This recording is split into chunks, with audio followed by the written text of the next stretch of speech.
Patrons! Hey! Big boys. How are you doing? Back Big boy to club. a trio, tripod. That's my nickname at uni. No, You've done that joke before. Every time I say does that tripod, joke I say that. every other hour. Yeah. He does that joke. Every yeah. time.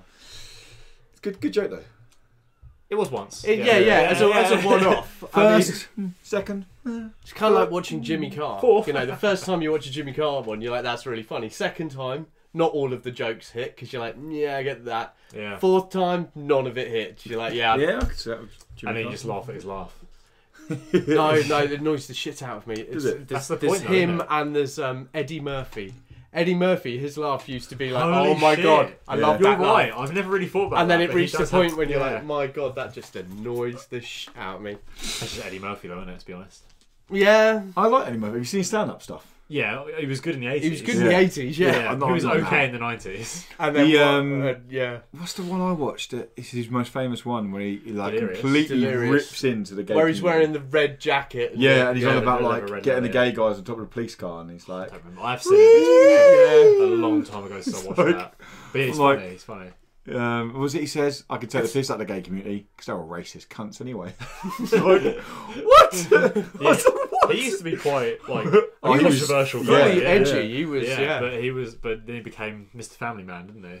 No, but Beverly Hills Cops, mate. What a film. Yeah, again in the 80s. In the 80s, yeah. yeah, but Golden Child. Doctor Dolittle, Golden Child. Shrek, Yeah. Any of the ones where he played the was it the Norberts or the... Norbit, yeah, Nutty Yeah. Professor. Nutty Professor. What's the one No, with Nutty all that Professor isn't really a fat, kids' is film, but it is a fat bit family more- in it? Is that Norbert? That is Norbit. That's the- yeah, yeah, there's no, one- there there's one- Professor actually. There's 1 and 2. Yeah, there were two of them where... Nutty Yeah. Professor And he where played he's a fat everyone family. in it. And Yeah, you were yeah. just like...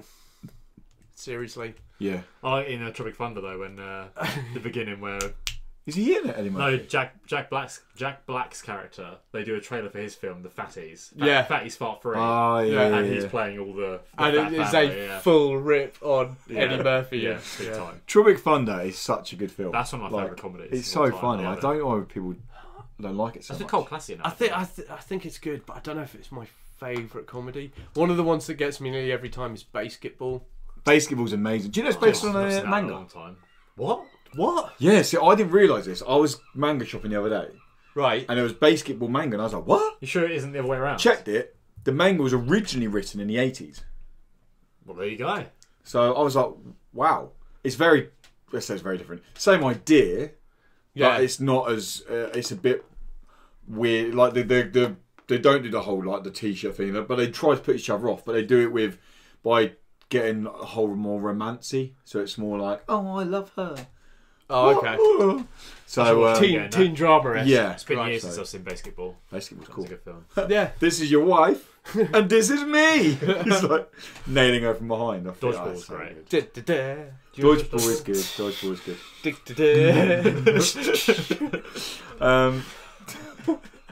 Dodgeball. That's a great. It's good. My favourite thing with Dodgeball is the smallest thing, but every time I watch it because that one, What's that? the guy commentator at the end, who's like really stupid. He's like, he's not gonna be able to see much now, Clive. He's got like, he's got like the bandana on, and he always states the most complete obvious opposite, thing. yeah. Oh, they got 5 back on our team now, Clive. It's just like, what the fuck? I don't know why I find him so funny. Well, yeah, it's And the funny. Chuck Norris moment. Thank you, Chuck Norris. Don't remember that. When they vote, don't they? Yeah. If it was if his foot was over the line or not, they get to replay the point. Yeah. First one's like that, the woman's like that. And then it goes to Chuck Norris. And he's like, thank you, Chuck Norris. Chuck Norris jokes, they're good. Have you seen them on Google? Oh, On they've the been... internet? They're Yeah. ancient. They are... That's so good. They're My nearly older than me. My favourite is the whole Chuck Norris's daughter lost her virginity. He got it back. Have you seen Chuck Norris film? Have you seen the Chuck Norris I've seen film? I Texas Ranger. I've seen episodes of that. I assumed you probably wouldn't have seen a Chuck Norris film. I don't really like. Well, I said I don't like. I've never really watched like kung fu films. Do you know what I watched this week? Go on. Hellraiser. It's on Netflix. What, the now. originals? It's on Netflix. Is that on now. Netflix? It's on Netflix now. Finally watch it. Hellraiser's on Netflix. It's God damn, that film's dark. Oh, yeah. Sarah come in at the most inopportune time and she was like, what are you watching? And I was like, I can explain everything. Like, a box of tissues. It's not one of the things. Completely nude. Dogs there like, Whoa, Yeah. that went really dark. mate, it's It was Hellraiser. an Hellraiser. No, I watched. I remember thinking, "Wow, that film is." Well, you know, you see a film ages ago. When you watch lots of other horror films, you're always like, "It's not Hellraiser. It's not Hellraiser." Like it doesn't get. Yeah. And in terms of like body horror and gore, because I know I hate it when people turn around and go, "Oh, it's not really good if it's just full of gore and body horror." I'm like, wait a minute, like that's where horror originated from, and if it's done well, I think it can be done really well. I think what happened is that people turned to gore as the main thing, As in gore equals horror, and that was what it was. Whereas Hellraiser does horror and gore. There's moments it's not where that gore is the horror. Yeah. That's not the scary part of no. Hellraiser. It's the disgusting part, but that's not the scary part. It's like Nightmare on Elm Street, though it makes me piss myself laughing every time. Just pull through the bed. Same. No, it's the bit very end when they get pulled through the door and then they go through the door. Cracks Piss me myself. up. Love it. Yeah. It's so stupid. The horrible dummy they pull through. It's terrible. The bed is the best bit. Though you're like, is this blood ever going to stop? It just keeps coming. You're like, All over the wall. Jesus, how much blood you got in there? Calm down, love. But that whole movie was about the fear of going to sleep and having dreams, and that's where the scary bit came from. And then they did the legs through the door, blood same everywhere. as Hellraiser is a psychological horror. People are like, oh, it's full of gore. Don't get me wrong, it's fucking. There's times you watch it going, oh, this is horrible. It's also why the best Saw movie is the first one. The first one is a good psychological war I mean, on these two people in the room. People always talk about The Thing being like, it's all about the effects, and the effects are fantastic, but that's a suspense film. Yes, full on. It's all about the tension between the characters, because who is it? Yeah. I think The Thing is still probably the best example of how to make a monster movie. Oh, I adore that film. Like, I don't, and it does the Jaws thing where it very rarely shows the actual. Well, because it creature. never really has its own form. So no, but you, like you said, you never see it, and you're questioning. But also, it does such a good job of just giving you the snippets of its tail or its foot. So you're going, oh, there is a creature there, but you're like, is it there? Isn't it there? And Jaws is the same, isn't it? Where you know there's a shark in the water, but you hardly ever see it. You see I think the screen time for the shark in Jaws is under 12 minutes. Biggest scary in Jaws is the dead body in the water. Oh, when it comes out the pops boat. up. Yeah. Comes out under the water. Yeah, that's Fucks me up every time. I'm always like, I know it's coming. But still, gonna jump. Yeah. yeah, that's good. But that's still so good. Jaws is a scary film. The Meg, Dan's seen the Meg. I've seen the Meg. You've seen the Meg. What do you think of the Meg? I've really enjoyed it. Oh, okay. It's Maybe I should see everything. it then. It's everything it should be. Which is cheese. Cheesy, jump scares, comedy. Is it Deep Blue Sea? That's what. So Brian said it's more Deep Blue Sea than Sharknado because Sharknado's like just absolute. Sharknado's the Evil Dead of shark films. It's just stupid. It's there to take piss out of shark films. Yeah. Deep Blue Sea is like B movie with a budget though. Yeah, this has a Poseidon budget. Adventure with a shark. Yeah. I really enjoyed it. I thought it was really good fun. There's going to be a 2 jogged on apparently. Is there really? Well, two. That's what everyone's talking about because the ending. Everyone's like, is there's it going to like be a 2. an ambiguous ending or something? Well, no, he kills the shark, but obviously there could be many more sharks coming through. A bigger one. Well, Megalodon. The Mega Megalodon. They do the bit where they're like, and it's not ruining anything because you can't ruin this movie. I don't. You know exactly what's going to happen. No, you can't because you know what's going to happen. They kill the Meg. And they've got it up on the boat because it drapes over the boat and all that. Like, we killed it, all of that lot. And then the Meg comes out and eats another Meg, and it's bigger. And trust me, while you're watching the movie, you're like, "Fuck yeah, here comes another Meg! Let's do it again!" And it knocks people out in the water, and you're like, "Eat the fat one! Go on, do it!" That's great. So it does, and it ticks all the boxes all the way through. You're like, you know what I need now? I need that little girl to scream. Ah! You did it. Well done. Next box to tick. I saw Ant-Man and the Wasp. See, I was going to see that. Heard mixed things. It is funny.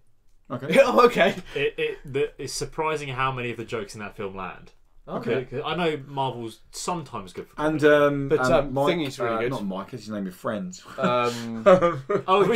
mean Paul Rudd? Paul Rudd. He's funny anyway. He's a funny guy. He's a funny guy, yeah. But the writing's really good. There's sometimes the odd thing here, but more jokes land than don't. What's Michael Douglas like in it? Because I don't really like Michael Douglas. He's Michael Douglas, isn't he? He's like, I'm old. Like, I'm old. Apart from, I let him off in Don't look at Romancing my the daughter Stone. and all that. Yeah, he wasn't really old at that point. But he That was was 30 alright. years He was ago. alright in Romancing the Stone. Michelle and, Pfeiffer. And what's her name? What's the other one? Is a babe. That's all you need to say Is what I about was going to Michelle say. Pfeiffer. Even when they old Michelle Pfeiffer, she's still fit. Yeah. She's not as fit as old Julia Roberts though. Fuck off. Old Julia Roberts is the one. Actually, no. What? I think you'll find Michelle Pfeiffer 10 times better. Oh, talking about fit older ladies, you see Sue the Barker. Sue Barker, fucking. You see Cindy Mate, Crawford. she will have a good wine collection and lovely cheeses in the fridge. That's not what makes someone hot. Their wine and She'll cheese have a collection. good wine collection And beautiful cheeses cheeses in the fridge. I'm not Cindy telling- Crawford's going back into modelling. She was Really? my crush back in the 80s. She was Really? fucking Sarah and I fine. were Still attractive? I have no idea. I've just Yeah. heard she's going back into modelling. Sarah and I were talking about this earlier today. Our first crushes, we were joking around. Right. I think hers was either Ant or Dec. Like when they were Ooh. doing. Yeah. Christ. It was weird. Shit. She was like 12, 13. You are not from a good pedigree then, No. are you? No. You know what one was? Go on. Annika Rice. Oh, everyone. Who's Sorry, Annika Rice? everyone fancied Every- Annika yeah. Rice. No, You I know couldn't the help name. Who it. is she? She was in the game shows. She did Challenge Annika, where Yeah. she was challenged to do something in a set amount of time. Right, okay. Usually, like build a She'd house wear or like a something shell crazy, suit and then run around. and run around jumping in helicopters, going everywhere. Fair enough. Yeah. I think mine was... Looking back, she wasn't actually that fit. But I there was just googled her something earlier. I was about like, running around. oh It no, was she's like, not as good as Kids do that, don't they? Michaela Strachan was tasty Though- as well, but she wasn't my first crush. Jet from Gladiators. She was fit. See, I like Lightning. Well, they're all fit. They're gladiators, so... Wolf, mate.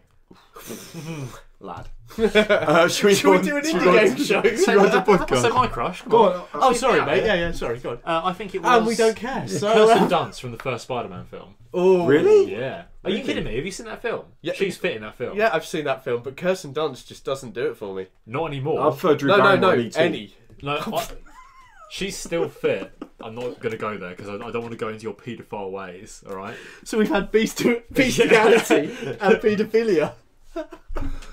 Maybe Ding ding! Emma Watson also as well.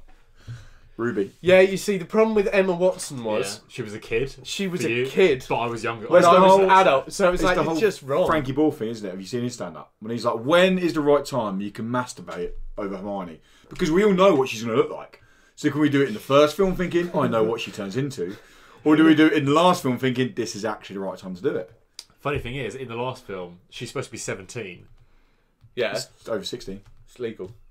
Is that how you work it out? If the feet touch No. falling on the toilet.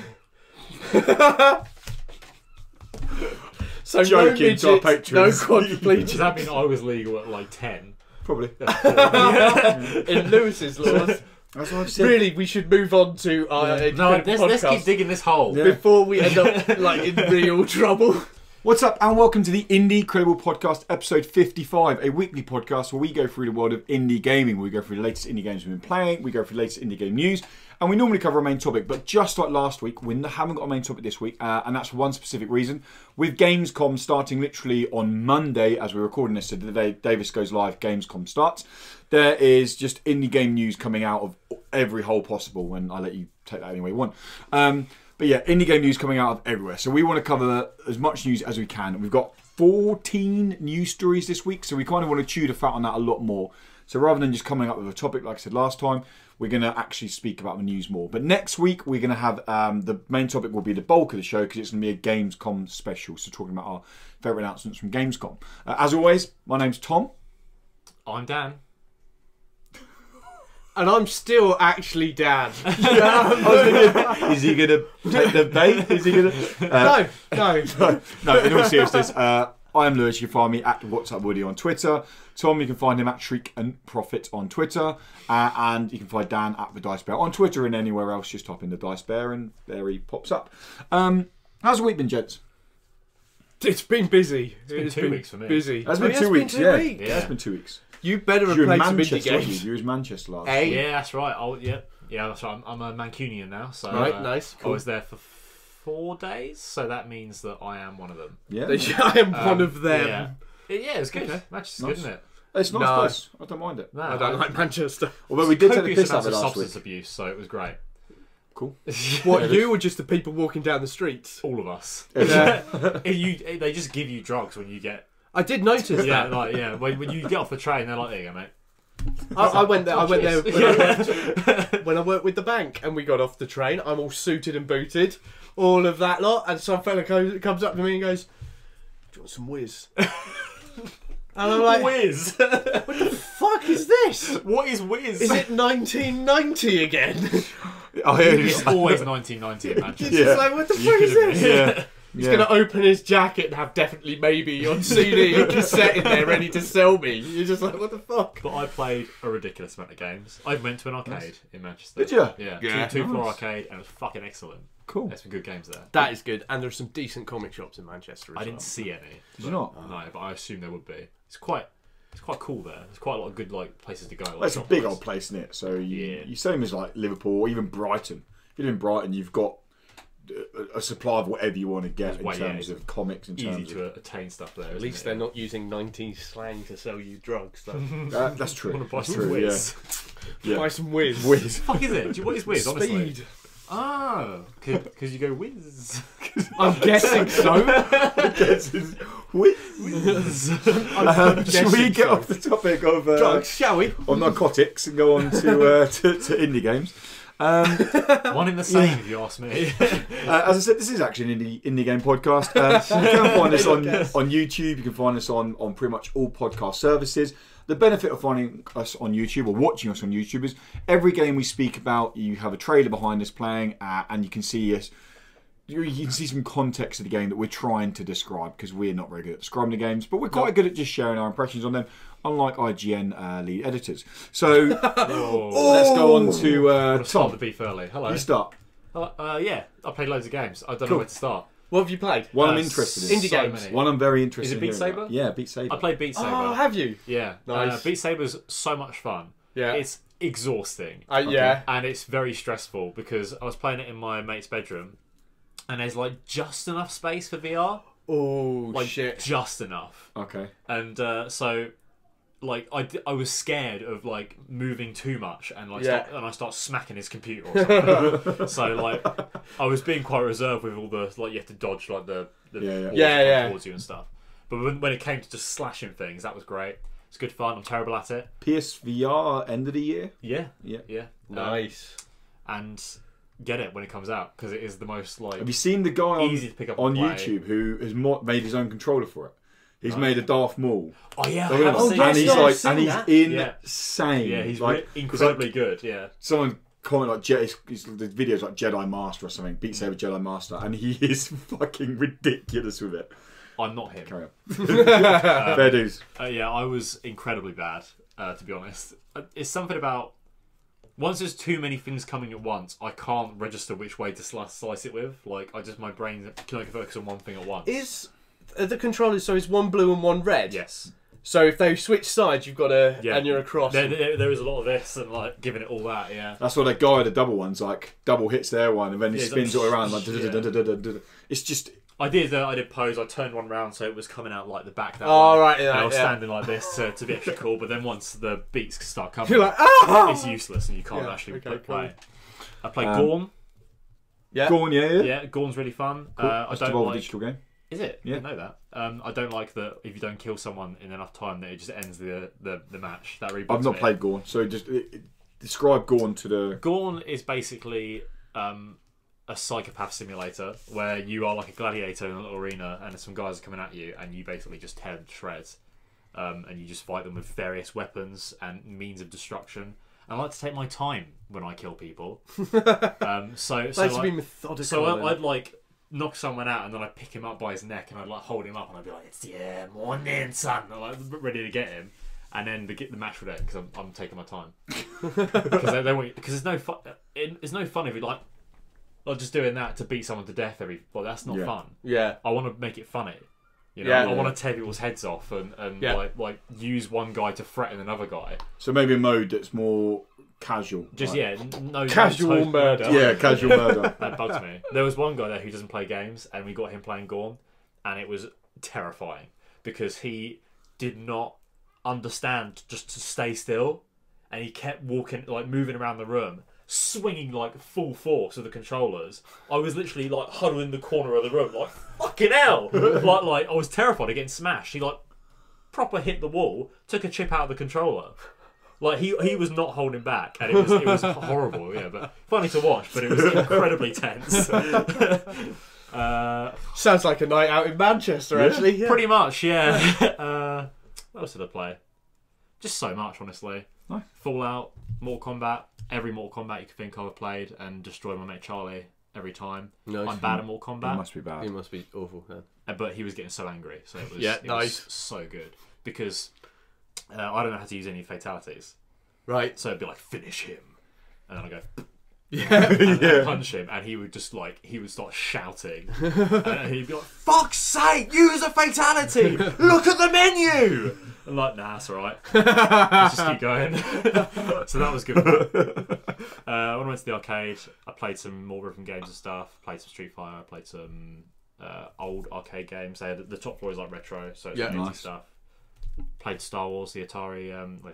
Is it Atari? The arcade game. You sit in it. With the vectors. Yeah, vector graphics. Yeah. That was really fun. Surprised how good that was. That is a great game. Yeah. X-Men. Played that. The multiplayer one. Yeah, 6-player. So good. 6-player. Did they have turtles there? They did, but I didn't play it. Oh, mate. That is incredible.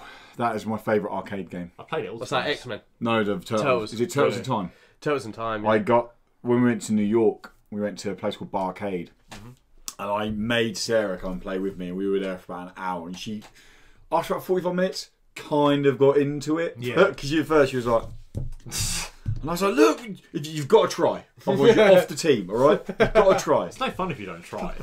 It makes it pointless. So yeah, and we Like put hands in, Moonwalker. go like, "Go Turtles!" That's it. She was going. You can imagine Sarah doing that, can't you? No. Yeah. No. Not without the face of fucking hate you. To kill you. Yeah, I played Moonwalker. Have you guys played that? Yes. Okay, Yes, yeah. That's great because there's a dance button, and if you'll hear it at once. Is that's the one where he turns into like you learn new dance. It's moves. from it's the movie. It's based Yeah. on the movie one, isn't Yeah, it? So but he turns into a car. a giant That's robot. a car. That's I know it's a giant robot. Yeah. Yeah, that's like a special move. Yeah. The guys And he were does the playing with- moonwalk dance as well, where he leads forwards too far. The guys didn't know there was a film. I informed them there was a Moonwalker film, What? so I'm sure I've changed their life. Oh my god! Once they watch They're it. going to go back and see that weird rabbit thing and go, "What the fuck?" were That they is a fucking smoking?" weird movie. That is a weird ass Yeah. movie. And a weird game, but actually quite fun. Yeah, Nice. yeah. Nice. Yeah. You used to have Good. it on the Mega You actually, Drive. play, you actually play some games. So many. Do you recommend Beat Saber when it comes to PSVR? Oh hell yeah, Yeah. yeah. It's the most easy to pick up VR game, and even if you're bad at it, Well, you're gonna have fun. Well, people, Yeah. from what I've seen of it, people have played it on PSVR already. With the PSVR using the light move controls, it actually works really well. The time the move controls don't work well is when you're kind of intricately trying to pick stuff up and interact with things, because where you're following Right. a solid light So I to was get playing on Vive, in so- close to something. Whereas so you were when like, you're actually making big, bold movements, Yeah. it's just moving the sword across or that way or Yeah, upward. yeah. So apparently it works really well on PSVR. I can imagine it would. And with PSVR dropping in price at the moment and getting cheaper It's and crashing cheaper. down in price. All I will say to people who, hopefully you'll know this already, but there are two versions of PSVR. There's version 1 and version 2. Version 1 is fine if you haven't got a Pro. Yeah. Version 1 is fine. It's got a bigger power pack. It's a little bit more cumbersome. The cable's a little bit thicker and all things like that. But you can pick up one second hand now for about 120 quid. PSVR version 2 is a lot more integrated to work with PlayStation Pro. The resolution is better when you use it with a Pro. The box is smaller, the cable's a lot thinner, everything kind of works better. but I assume that's not worth getting unless you've got Pro. Yeah, basically. Yeah, just Everything get I've heard version of it, one. yeah. Yeah. And You've got that's, normal, just that, get you version can't one. really get them second hand much, but you can get them for about, I think they're 180 quid brand new. But news this week, PSVR has sold 3 million units now. Oh wow. So it's done pretty well, that's really, good. for a... Do you reckon For they'll VR thing. do a PS5 box that comes with VR? Probably Definitely. like Kinect. But I don't think it'll be like Fuck this. Xbox, where it'll be, you have to have the VR. It'll be, if you want to have Yeah, VR, that'll be it's your- New you can controllers buy as well. Yeah, Guarantee that will be the that. big thing I Yeah. think I focus Yeah. on, is because Yeah. that's the only bit of tech I reckon letting them down is their Vive controllers are great. because then with they're wicked, their PlayStation 3 early PlayStation 3 tech, the move controllers, aren't they? Yeah, they are. So it's old tech. that Although was, the that was their camera, answer to the Wii, wasn't it? but the camera, Yeah. the So- camera has been updated, but still, because the Which I Vive, think- the Vive is the one that's spatial, isn't it? You can have it up to a 10-foot by 10-foot area. Oh, with the cameras. Yeah. Because cool. Briefly, I did play VR Labs, Steam VR Labs. Yeah. That's got some really cool stuff in there just to play around Portal with one's VR. quite good. That's got one with Portal, isn't it? Yeah. Just go around in circles. Doesn't get me. No. Oh, that's something I'll say about the Vive controller. I don't get the use of touchpads for the main look around what, the bits on buttons. there? I'd rather they're analog sticks. I get that it means they can use it as a different button every time. Yeah. But I don't know. I didn't like that as much. Everything else on the controller's great. The Rift has analog. I just prefer that. Yeah, I would get that over. And that's wireless now, isn't it? The new one. He's not out yet, I don't think. But is it out yet? I don't know. I know it's definitely the new Rift is wireless, but I don't know It's if a big step. I don't know if it's available yet. But when it releases, it's going to be over £1,000 apparently. But then it's the same as anything. Is that when smart TVs came out, they were £3,000 because of tech. You can pick them up now for £400. Like new tech is always expensive. It comes on a price, but nice. That is barely scratching the surface of what I've played, but that's all I'll Nice. talk Well, about it's for now. good to hear about Beat Saber and Gorn. Yeah, they were good games both of them. Cool. Beat Saber's Do better. you want to go next or shall I go next? I'll go because I'm going to keep it short so we can get on to news. Otherwise, yes, we'll the have news. spent Yes. 50 years on this. Yeah. I basically today, in fact, I got hold of Indivisible, the prototype beta, as they're calling it. I've got to say, you've got to hunt for this. You have to really fucking go down on that free. Oh yeah. Go. It's on the did it PlayStation release? Store at the moment, and it's a beta, and it's on their free to play section. But as Lewis said, you've got to scroll right down for it. How did you hear about it? I didn't. You found it? I didn't. I was scrolling through the free to play, and I noticed there were a couple of new betas in there, and I was like, "Where's that?" The first one don't get unless you're closed because I got it down. I was like, "Oh, what's this? Like an anime fighting game?" Yeah. Downloaded it, went to go on it. It was like, "This is a closed beta. Where's he closed?" Yeah. Fuck's sake. But no, funny. I didn't hear about it anywhere. I just found it on there and thought, I'm going to give that a go. 'cause According I to the like to do store, that. it's been on there since 2015. Jesus. Yeah, I have never seen that before. I have not. But if you look at released, it's like 11th of the 10th, 2015, and I'm like, I think that's wrong. That's But yeah. strange. I Yeah. mean, I don't think the game was announced then. But anyway, carry on. But so I've been playing that. It's a I'll put your gameplay up active turn play. I've not played it, action RPG is what they call it. So it's turn based, but everything's on timers. Alright. So you've got to hit the buttons at the right time. Is it in terms of rhythm or Child of Light? So where you had a time period to make a command, and then the next person had time. You've got a bar that fills up. Once it reaches a certain point and it's full, you can then use your power. Oh, okay, yeah. But as you level up, the Final bar Fantasy is separated out into bits. 12, Final Fantasy 12 on that. Yeah. Yeah. So as you go up level, instead of it being one bar and you've got to fill it to the end to use it, it'll actually put segments in that bar, and then you're able to do more. It's actually really quite good. It's a 2D side scrolling, go along, beat stuff up, find ways through. It's quite enjoyable. It does have a couple of issues, but then again, this is a beta from 2015, apparently. 2015. I'm going to Google that while you carry on. Yeah, have a look at that because that's hilarious because I haven't seen it on there before. The blocking system is the same as the attack. So to attack, you've got to press exactly the same button as to block. Strange. But you don't know when you're going to block, so you've got to try and hammer the block time because you can't see the timers of the monsters. Yeah. So you don't know exactly when they're going to attack. And the way the game creates difficulty is by spamming shitloads of monsters on there with different times. So there are points in the game where you need to set off your heal. Yeah. And you're like, and you can see, and the bar will change colour to tell you that you can activate. You press activate, but it's actually just cut into a new scene. And whenever you use a block, it drains your power bar, which means you then can't use your special abilities, which is using your magic. And you're just like, oh, for fuck's sake. And it's irritating, but you can get around it. You just have to block in different ways and think about it differently. One of the other bit that's really irritating is there are attacks in there that you cannot block, which is irritating in a game which is about measuring out your blocks and your attacks and trying to do that.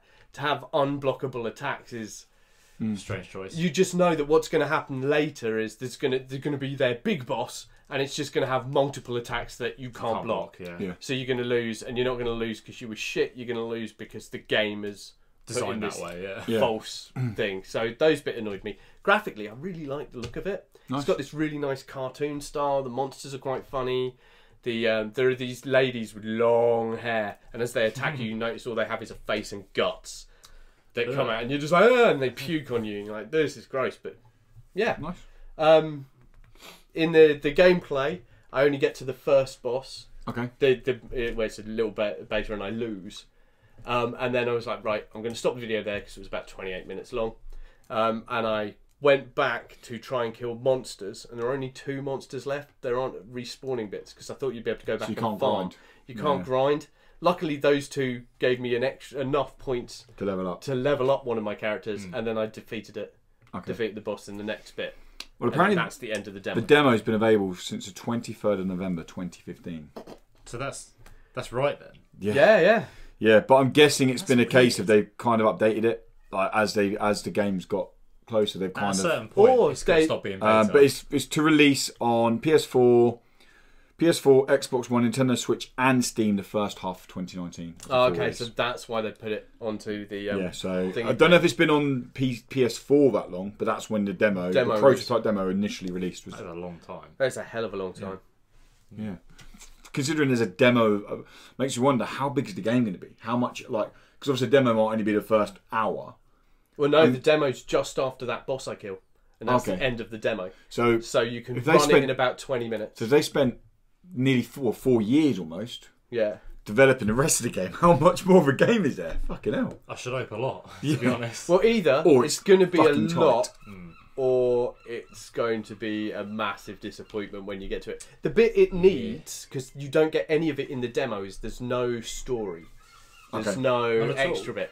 No, it's purely there to take you through, show you what The gameplay. the movement's like and the battle's like. You can tell that it's, a there demo, for isn't that. it? It's a Like, demo. It's a tech. Yeah. We say it's more tech demo-y.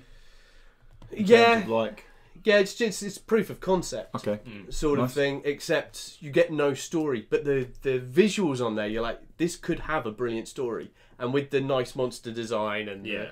you're like, this could be great. It has the potential, but it needs to have And story that's bits. Indivisible. Indivisible. Free to play section on the PS4 store. Yeah. Keep on scrolling. Scroll down. It says Indivisible Prototype Beta, yeah, that's the one. which it's is like really nice. literally closer to the bottom than it is the top. Like right fucking down there. Yeah. But it definitely wasn't Probably on there when it because first because launched. it's listed as being from 2015. Now. Probably yeah, but it wasn't on there because I used to scroll Filter through that a buttons. lot. I go Filter through. by I go oldest through the first. free ones quite regularly because they do put demos and they do Yeah. put things in there, like the betas, just to go. Okay, there you go. Have a try of that, just to see what PlayStation trying to pimp. And it was the first time I've seen it. So Weird. Yeah. Cool. I will go on to what I've been playing. Not loads actually this week. I've been still playing a lot of Dead Cells. yeah, I have a routine at the moment where I get up in the morning. I have an hour and a half Dead Cells time. yeah. Play Dead Cells for an hour and a half, then do my work, and then normally play it again before I go to bed. That game is just so good. I just don't want to stop playing it. It's so hard, but it does the perfect thing of I feel like every run through I unlock something new or I've made progress somewhere else, and I've seen the final boss twice now. Yeah. Still not killed him. I'm probably pushing close to 25 hours in the game now. Yeah. It's rookie numbers for you. Well, Tom was talking about and you spoke about it actually, the trophies in it, because you wanted to platinum it. So we were and some of talking the about- trophies Are are they fucking So ridiculous? we were Yeah. talking about platinum it, and then we were on PlayStation together, and it was all. We went onto the trophy list, and there's about 10 hidden trophies. We were joking at first that we couldn't platinum it because there's a trophy in there saying "Kill the Hand of the King," which is a big boss towards the end, without taking any damage. Right. And like you're like, fuck off, that's ridiculous. We were joking about that, going like, we went platinum because of that. That's a silver trophy as well. Ridiculous.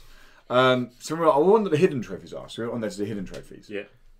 Oh my god, it's ridiculous. Like they, quite rightly so, they want you to work your arse off to get that platinum. The hardest trophy by a mile in there is there's a weapon in the game called the Cursed Sword. Now it does about 500% more damage than any other weapon, so it's really fucking high damage. But one hit, you're dead. You've got to finish the game with the Cursed Sword. That's bullshit. Isn't it? yeah. No one's going to get that. No. The thing is, someone will. Yeah, Yeah. Someone will. some non-human will get it, Yeah. sure, but Finish the game with fucking Cursed Sword. And there's another one, finish the game in 30 minutes. You're just What? like, What consoles is Dead Cell on? Dead Cells. Everyone. So that guy who wants all the trophies, the achievement hunter guy, Yeah. he's in for a shit time, isn't he? Good fucking luck. Oh, I know who you mean. The guy. What's his name? Don't know his name. I don't know his name, but he goes for all the Yeah. achievements, has the highest achievement score. There's him and someone else who've been Yeah. constantly battling to... Yeah. It's just disgusting. But the game's amazing. The game is really, really good fun. I'm still playing it. Do you know, this is how good it is. I'm going away to Scotland for 4 days. I'm so tempted to buy it on my Switch so I can keep playing it when I'm away. But it won't be the same. I know it won't, but I want to keep again. playing the game. Like, I know that's how I bet you will. much as well. I love it. I'm like, I could just buy it again and keep playing on the Switch. I did that with Cat's Quest, so I mean, I really can't have a go.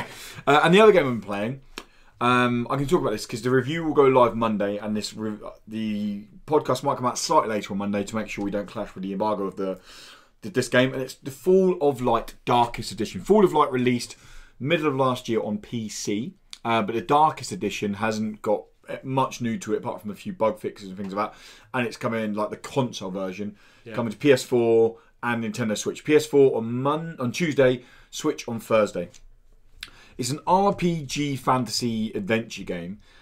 It is okay. Let me guess. It is the turn-based? no. No. It's the game I was what? playing It's a real earlier. game? It's the game I was playing earlier. What? It's a real game. game. It's the game I was playing earlier. You watched me play. Yeah. This is quite possibly the cheapest rip-off of Dark Souls I've ever played. Poundland Dark Souls. Yeah. Yeah. I love that idea. You've got So I this put that on knight my just review standing tagline. outside the front of Poundland. So I put that as my review tagline. Poundland Poundland Dark Souls. Dark Souls. So Going out of let me business. elaborate quickly. I don't want to spend long on this, but What, on Poundland? yeah. So it's this shop where everything is a pound. Yeah, well, not anymore these days. And no, it's not. Bastards. And I love going to people in I'm there. paying Sorry, mate. £7 for How much shit is in this? there. I love saying that to like the people who work in there. Sorry, there's no price on this. How much is this? As someone who worked in a shop, you are like making people suicidal. You know that. I worked in a shop. Yeah. Yeah, I used to love going into other shops and winding the shit out of them. No. They deserve everything they it was get. like whenever I saw another shop, I was like, I get it, mate. Don't you worry. Although this conversation is Customer probably a service bit more power. exciting than the Fall of Light, Yeah. I should probably talk about the game. You must. Okay. So the context of the game, you play as this old warrior guy called Nyx. He's got a daughter called Aethia, who's what's known as an indigo child. The world you're playing through has been plagued by darkness. Your indigo child woman is radiates light, and you must move her through the world with you to kind of take her to. As far as I know, you've got to take her to some place. It's the last place on Earth that has light. First issue of the game is exactly what Tom's little side comment come from. Then it's a great premise, an idea for a mechanic, and when they use it very early on. They really use it where you have to grab your daughter's hand and run through sections, and then ask her to wait while you kill the enemies around you, and then grab her hand and run on again. That's quite cool. Unfortunately, after 20 minutes, I can't tell if what her light does because everything's light. When I was watching, it was literally like well lit rooms. Yeah, it's a perfectly normal game. Yeah. Another issue with it is because she's a child of light and indigo child. When she's next to you, she's meant to give you like a damage buff and kind of buff you up. When she dies, it's going to be harder to go through and resurrect her body because it's like a mini roguelike kind of roguelite where when you die, you go back to your last checkpoint, and it's like Dark Souls where your checkpoints can be half hour, 40 minutes back, Right. and then all the enemies respawn in between. Everything like that's respawn. So, but I can't tell if she does a buff to you, any buff at all. I could not tell you what it is. I can't see the difference with it whatsoever. I don't know why she's there, to be honest, at the moment. She's a pain in the arse. You babysit her. She's so much slower than you to react to stuff. So there's like traps that are just the most simple Indiana Jones arrow traps coming out the wall. Yeah. And then all you do is you roll through them. But then she's like, oh! As you get shot with the arrow and you're like, oh my god. So you have to roll back through and resurrect her, then jump up. Then you have to spin through, tell her to wait for it to shoot, and then press go. And then about 3 seconds later, she'll run past the trap, hopefully in time before she gets shot again. The biggest issue the game has is the combat. Now, I've been in the unfortunate position for Runehead Games, the developers, that I've been sinking serious time into Dead Cells, a game that probably has perfection of its combat. The combat here is so ropey. It's disgusting. Because, two main reasons. If you're making a Souls-like game, and you're kind of bidding yourself of, we want it to be hard, we want you to only have 3 hits and you're dead, fine. You have to give the player the arsenal to overcome the enemies. That means you have to either give an evasive maneuver or a parry, and you have to give like tight mobility with your mechanics. Like you have to mean that your hitboxes are pinpoint perfect. When you hit an attack, it hits, because otherwise if you die and it doesn't hit, that is so frustrating. When the game's fault and you lose 40 minutes of progress because the game was being a dick, that's a dick move. And that is what this game does over and over and over and over again. I mean, you watched earlier, wasn't you? How many times did they get stuck on the environment? Like, way more than you should have. It was probably about like 10 times I saw, and I watched it for maybe like 10 minutes. I was watching. I nearly died. It was a lot. I literally almost died at the end of getting to a fountain. I'd have been furious because my guy wouldn't move. Like I was like, he won't move. Like, what are you doing?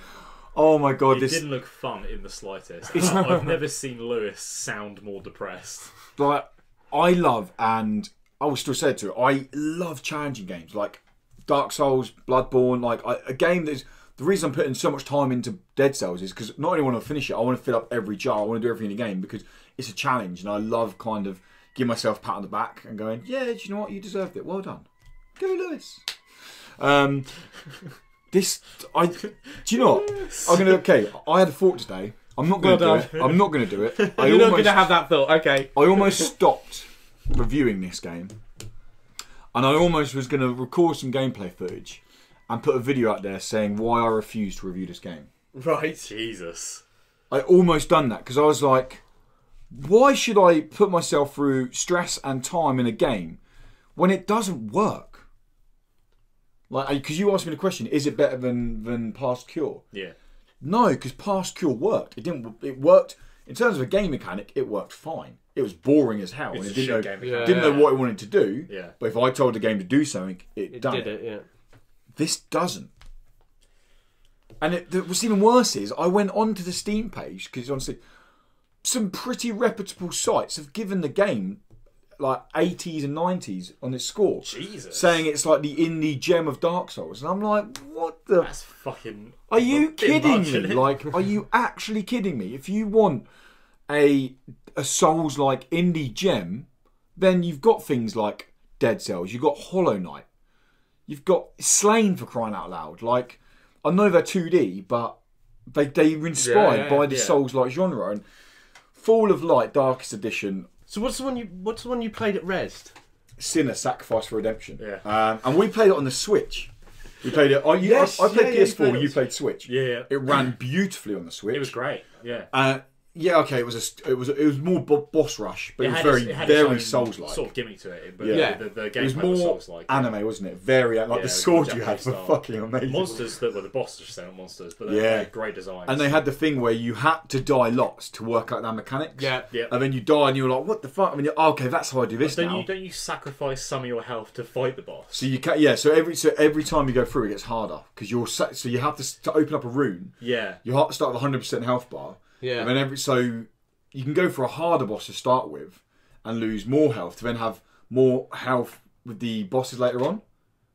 So that basically to sacrifice... Using more health on a harder boss so that when you face an easier boss, you don't need as much health. Yeah.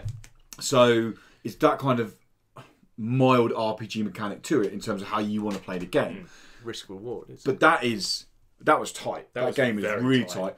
I wanted to do something. I didn't want to leave the booth. I was there. Like I just wanted to keep playing this. You were locked in. Yeah. Tom's like, we probably should go. We've got to meet someone else. And I'm like, you just go, mate. I'll be there in 10 minutes. I'm going to stay here because the fact of walking away from not beating the boss, and the guy was like, mate, no one's beaten him today yet. Yeah. And I'm like, and that just adds that is the wrong thing to say there, isn't it? Yeah.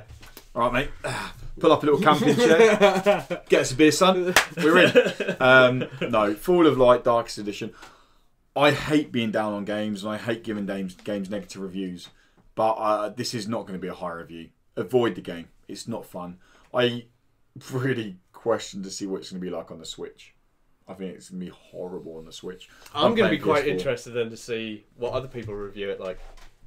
Well, if you're saying 80s and I'm going to be honest. 80s and 90s is going to be... Big publications, I think, will just avoid it. But smaller websites and YouTube channels, I don't think they're going to finish it. Oh, I thought they're going to be like sucking dick there. Or they will do. It's great. But I think they might go like 2 or 3 hours in and get to the point I've got to and be like, oh, it's like a 5, it's okay. And then, like... That. I'm making a promise now. I'm gonna finish the game for a review, and I've got to finish it by Monday because I go away Monday. Yep. So Christ, good luck. Yeah. That's it. That's what we played this week, and I got just dropped my pen. Well, Yeah, I don't think I need it again, so it's fine. So we're gonna go on to the news. There he is. Dun, dun, dun, dun, dun, dun, dun. Oh, copyright strike.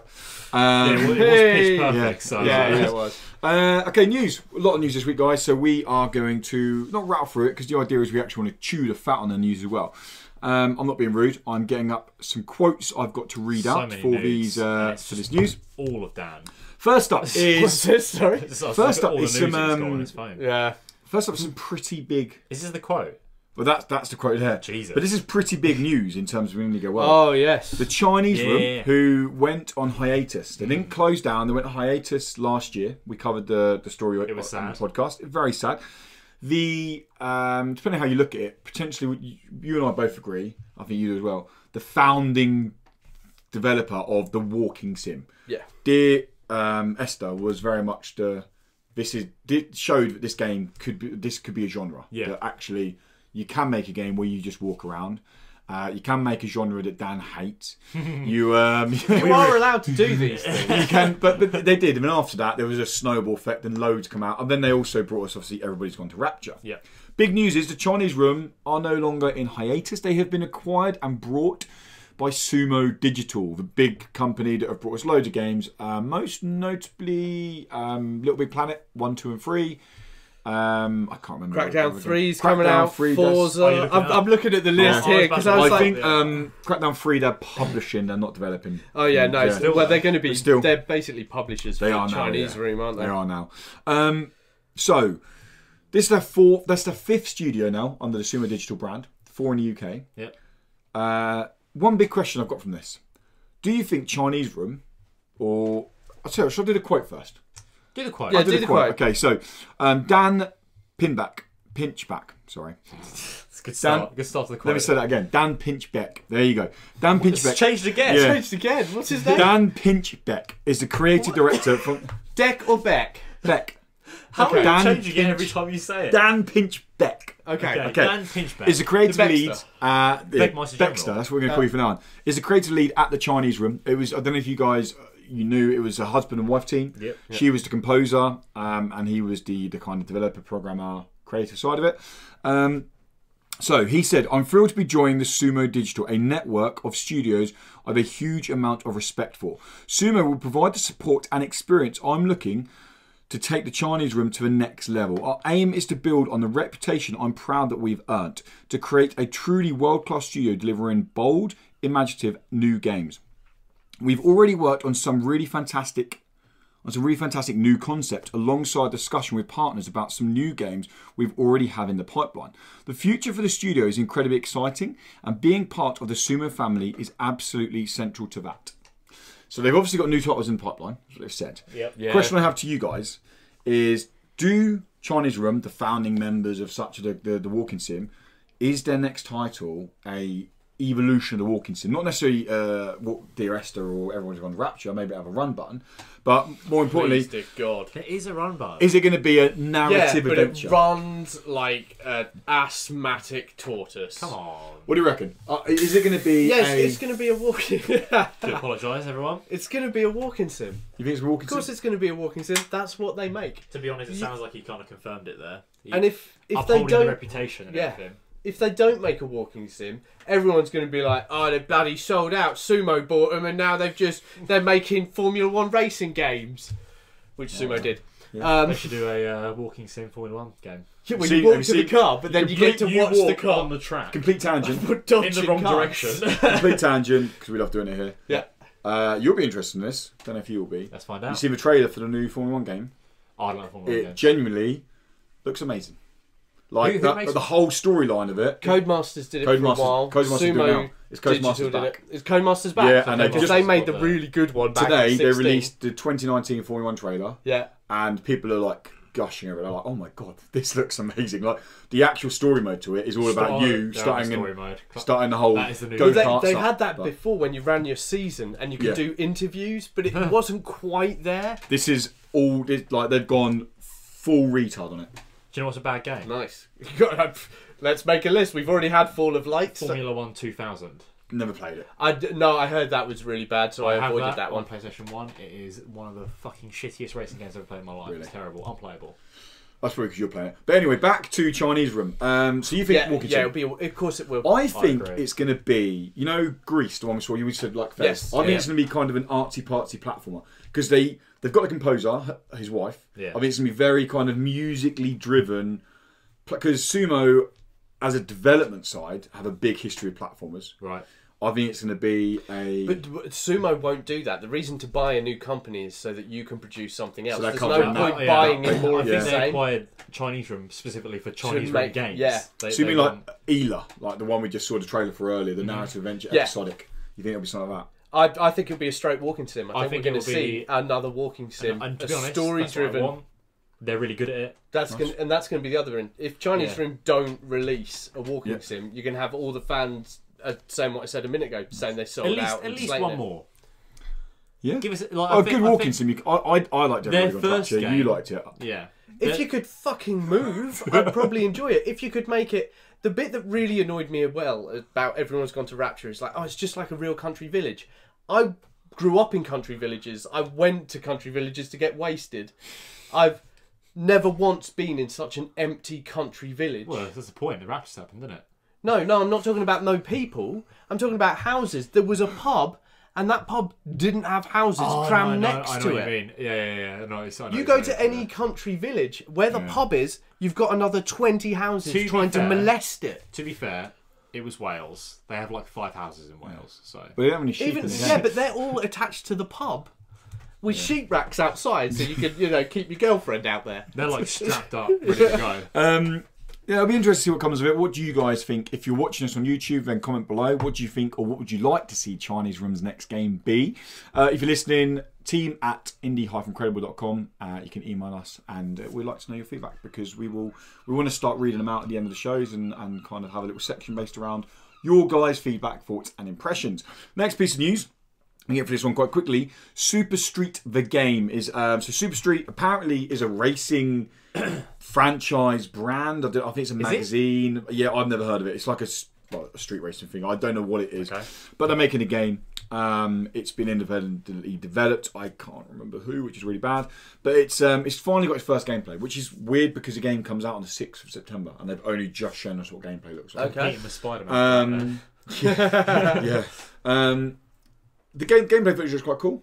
It looks late PS3. You can see it play out there on a trailer. Looks late PS3 visuals. They kind of show the whole physics off.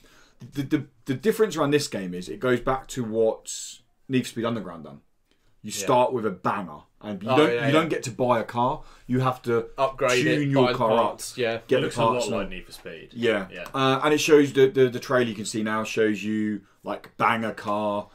Rear-wheel drive physics compared to fully tuned rear-wheel drive physics, how the back end kicks out front-wheel drive, how that compares, and all things about it. And physics look tight, visuals look good.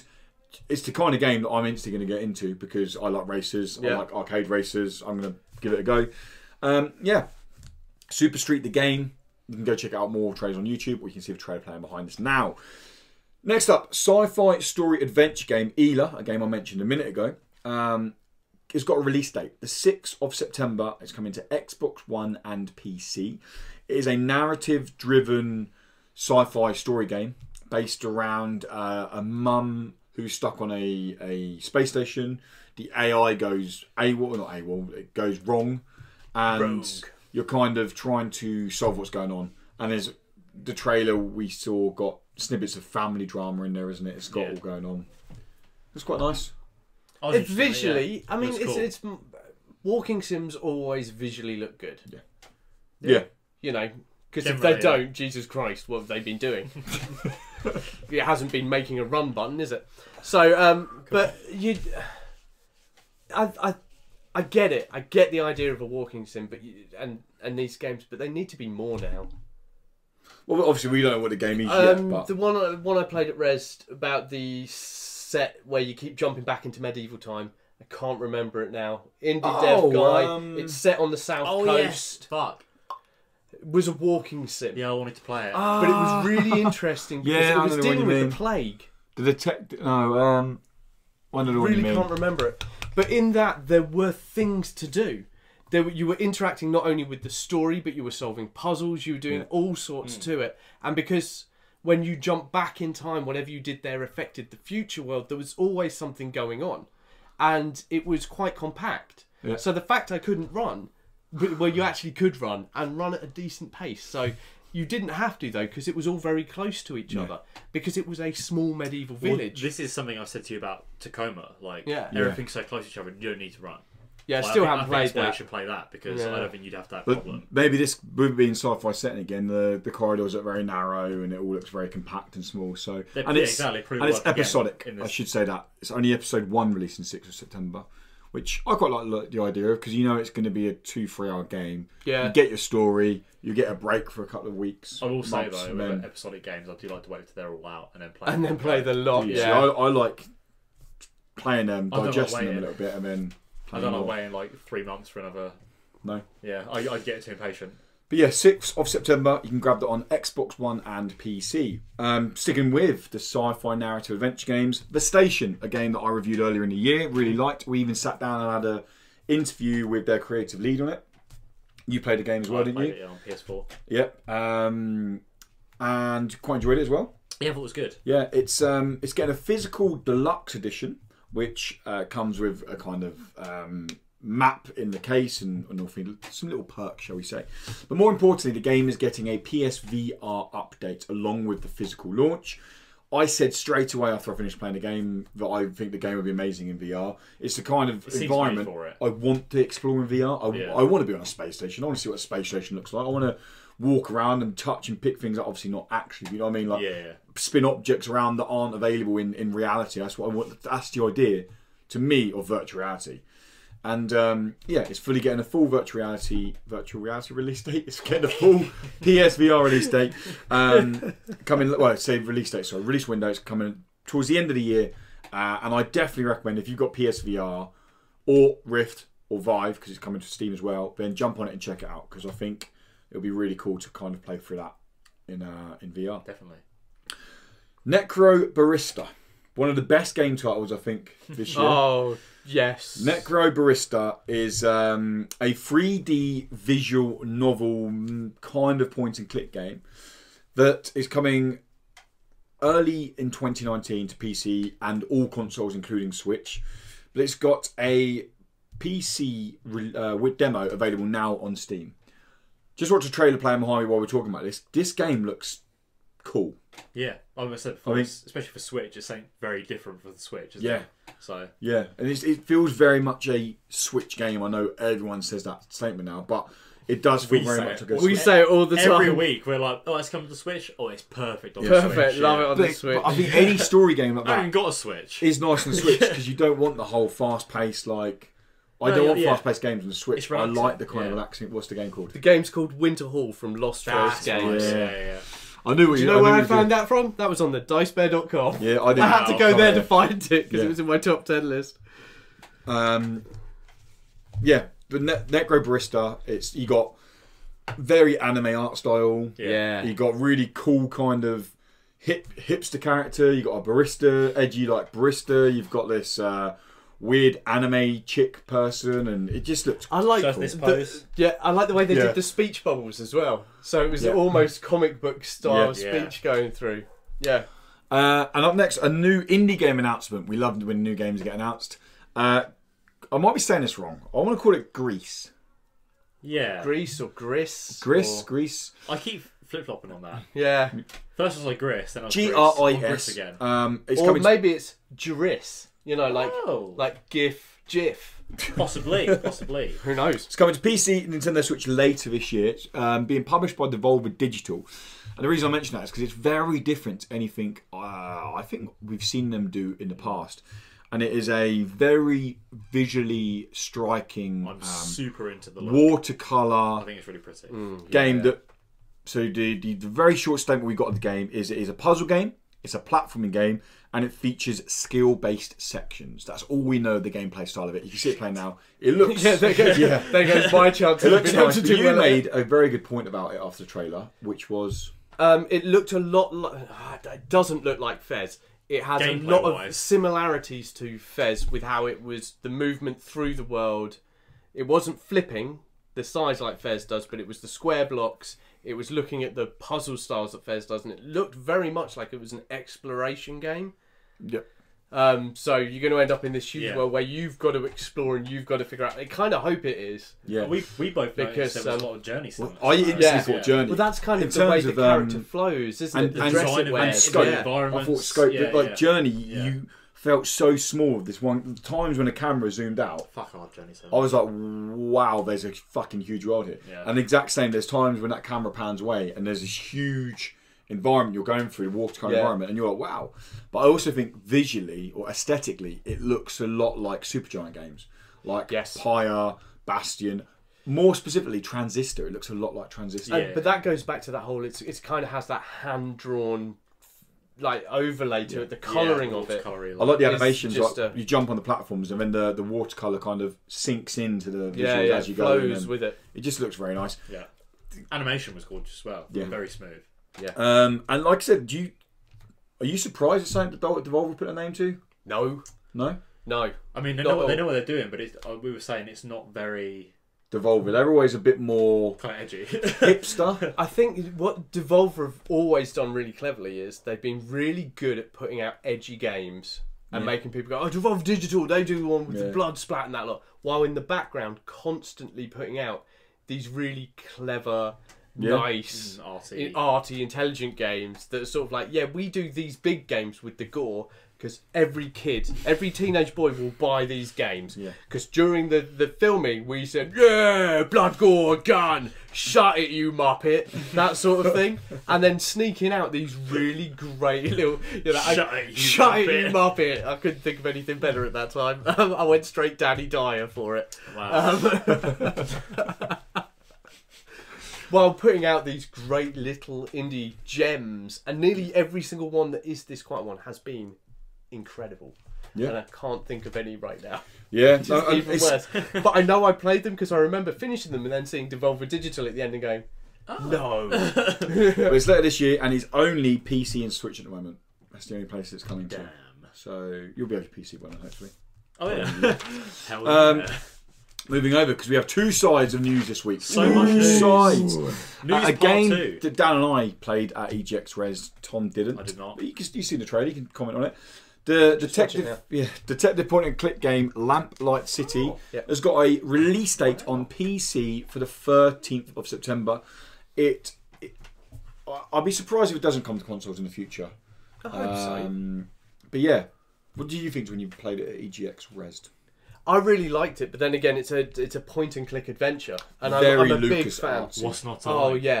But that's it. Yeah. You sat there, you played it for. I played it for a little bit, and I thought, I don't want to play more of this. Not because I don't want to play it, but I want to sit at home and I want to have that point and click experience. I want to spend the whole time there doing it. I want to spend the evening writing down notes and exactly. Like, what the fuck does this mean? What do I need to get next? Where am I going to go? What's the story going to do here? And I would like to see more point and click style adventures, but then we've got Disco Elysium coming, haven't we? And bits like that. So we're going to get all these amazing sort of detective near point and click adventures story. Well, you said it looks a lot like King's Quest. It looks like later King's Quest games. It really does. It has that pixely look to it. Where it looks really nice. I do like it. We will have a review for that up closer to the release date. Because I'd love for you to review it because it's your kind of game. Yeah. It's just having the resources to do so. Yeah. Hurry up. So what did you say it was out for? YouTube money. I need it's coming out the 13th of September. Oh, okay. Do you know what for? PC. At the moment, only PC. Right. Possibly some of my favourite news this week is the fact that now we knew Mother Gunship was getting an update with bringing co-op and been waiting for dailies and leaderboards. but we didn't know exactly what was going to come with that. And they haven't given a release date yet. The release date is coming probably. There's probably an email in my inbox right now because they said it will be by tonight of the release date. But there is information for what the update's bringing, and it's fucking awesome. So before I get to the really awesome bit, what's firstly cool is the co-op is playable for the whole campaign. So apart from the opening mission, which takes you about 10-15 minutes, it's very much a tutorial. Jump here, go here, this is what this room does, this is what this room does, this is a boss for you, you're done, here you go. The whole campaign, drop in, drop out, is co-op. You haven't got to start co-op, you can go, I'm going to join you on this mission, I've finished the game, I'm going to come back and help you out. It will scale, so for example, I've finished the game, I come back to play a game mission with you, I've got more weapons unlocked and all things like that. I will, if I go into, because as you go through the mission, you can have more energy output on your weapons. Yeah. I'll only have the energy output that you have, so I'll have to scale down to my weapons. Nice. Say you're going back and just blitzing through that mission. Yeah. You have a host of so good at cheese that game.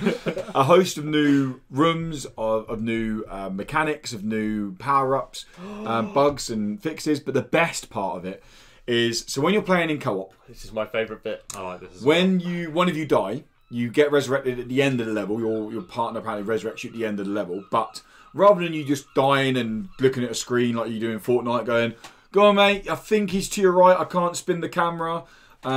You end up becoming a turret on your partner's shoulder on their suit. That is just so brilliant. You are then playing effectively a shooting game. You're helping your partner out, It's like on rails. spinning around, calling out to them. There's this person behind you while you're trying to shoot. Yeah. So it is a full-fledged co-op game. When you're dead, it's still co-op. Yeah. I think That's great. Why has no one done this before? Because everyone's stupid.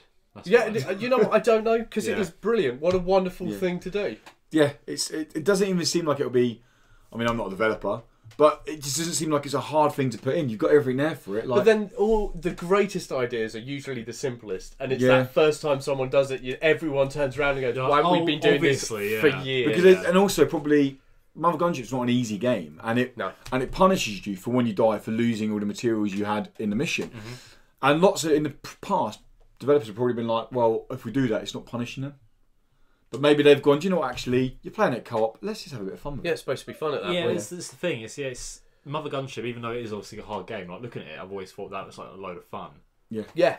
That is the aim that I want for that game. You know, it's just be the like gameplay kick-ass. you can see up there now is going to be from when I ran the first mission. Because what I do now is, when we speak about games longer, rather than just putting the trailer up, I put gameplay I've got saved up. Yeah. So it goes for a lot longer. How many people can play co-op at once? 2. Just 2. Oh, Just 2. Right. Yeah, it's not 4. Oh, we need to play together. Let's see if it goes in. But yeah, it's cool. It's a good fun game anyway. It's very slick, very quick. You can jump 1 of 3 different ways. You choose your buttons. You can't remap them. Can't remap them, you bastards. It's right, mate. I'll cover you on the turret. While I'm busy I got jumping your in back. random places because I haven't Stop got jumping, Dad! I can't. Every fucking button's jump. It's like all my dreams came true and then went wrong. Now, probably going from my favourite news this week to probably the most surprising news this week. Weird news. Very bizarre news. Welcome to weird news. Vampire, the game that released back in... I like how we call it Vampire, but I'm pretty sure I think it's everyone calls it Vampire. Vampire. Yeah. We're the only ones who call it that. Vampire. But that's because we're better than anyone else. Very true. So Vampire... Incredible. I mean, don't put a Don't fall into his traps. but don't put a Y in there if you don't want to call it Vampire. Well, it's edgy, isn't it? Yeah. Released It's like how everything People used are to have like- X in it. Why? Yeah. You're like, hey, released let's back in June, beginning of June, wasn't it? It released. Holy fuck, it's that long now. I still and- haven't played it. So I think No. it's a game we will have to play before the end of the year, and you'll probably have I'm to play desperate before the end to of the play year it, because we'll talk about it in the whole end of year show. Yeah, we should spoil that. But the surprising news is that it's becoming a TV show. That's right. Yeah, Fox 21, which is a sub company of 20th Century Fox. Fox 21 are responsible for Sons of Anarchy. Yeah. There's a few programs that they've been behind, so they're not like That's probably the biggest one. new boys to the new people to the game because we're not gender biased here. He does like his voice. As there are 3 blokes in a room, we're not gender biased. I mean, I've never met a woman. if girls play video games, You haven't we're met a there. woman. No, I'm not sure they exist. Your missus doesn't watch this, does she? What? Who? So here we go. So Oscar Gilbert, who is the CEO of Don't Nod, the developers, or is it Oscar Gilbert? Do you want to add like different versions of it? Oscar Gobot, different vowels for some reason. Stop being a dick. Oscar Gilbert Read properly. is the I'll stop. is the CEO of Don't Nod, and when asked about Top man. pairing up with or selling the rights to the TV show to Fox 21, this is what he had to say on the matter. We believe it's a fantastic premise for a television show. This is a new and exciting way for fans of the game as well as the uninitiated to enter and engage with Vampire's rich, deep story. He probably didn't say vampire, probably said vampire. We cannot wait to see how the talented team at Fox 21 will bring out the darkly atmospheric universe of the game into television. So it's going ahead. The rights have been signed and been given to Fox 21. Obviously, the game is available now on PS4, PC, and Xbox One. Yeah. Question I had to you: the game's an 18. I've seen gameplay of it. It's very graphic in terms of it goes for that kind of gothic aesthetic and very violent. Violent, yeah. Is it going to be Fox 21? They've done Sons of Anarchy, so they've done dark shows. Is it going to be okay? We want to make a teenage show, and it's going to be, for lack of a better term, Vampire Diaries with a little bit of gore and going down the teenage route? Or are we going to see... I don't think we've ever seen a very dark, like Peaky Blinders-esque vampire show. No. Buffy the Vampire Slayer. Can be dark in its worst bits, but you know... Honestly, no. I think we're going to see This is going to be serious. a teen drama. Yeah. No, I don't think it's going to be serious. I think it's going to be a teen drama. Oh, it's an 18. No, I think we're going to see a teen drama. You think they're going to sell out? Because that's the bigger market. The bigger market is... No, that age is gone. The Twilight era vampires is long dead. It hasn't, because, and sadly my teenage daughter loves telling me this, is that Vampire Diaries has been going on, but now they've got Legends. That's still on.